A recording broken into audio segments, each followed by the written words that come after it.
Indicator தான்டா என்ன indicator தான். ஆமா இண்டிகேட்டர் கீழ இருக்கு. அப்ப லைட்டா இல்ல லைட்டும் இல்ல. அப்புறம் என்ன செட்டிங்ஸ் மாத்துக்கான மூவ் பண்றது அப் டவுன். ஓ மவுஸா வருமா? ஆமா மவுஸா இல்ல இதுலயே லாக் போடுற மாதிரி இருக்கு அந்த மாதிரி 4 பட்டன். லாக்ல இல்ல. ஜஸ்ட் இதுல செட்டிங்ஸ் மாத்துறதுக்கு மட்டும் யூஸ் ஆகுது. இப்போ ஏன் இதுல மோட் இருக்குல அத மாதிரி. இது ஆக்டிவா 125 கரெக்ட்டா?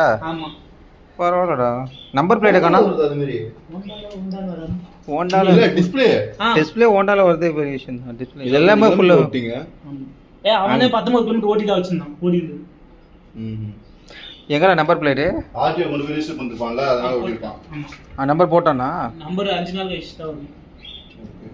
இது வந்து செட்டிங்ஸ். எங்க டச் டிஸ்ப்ளேலாம் கொடுத்தா? டச் டிஸ்ப்ளே எதுமே கொடுக்கல. பட்டன் இங்க எவ்வளோ?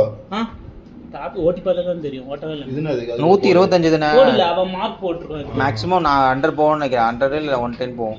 என்ன 125 தானே? அவன் ஓட்டுவான்டா. 100 போவோம்னு நினைக்கிறேன். மேக்ஸ் 100 போவோம். நல்லா இருக்கு. வந்து போச்சுல 100 அதே அளவு தான் போகும். அது வந்து முறுக்கத்துல மேக்ஸிமம் 95 முறுக்கும். 5 கிலோமீட்டர் வந்து டவுன்ல சர்றன்னு போகும்போது வரும். பக்கா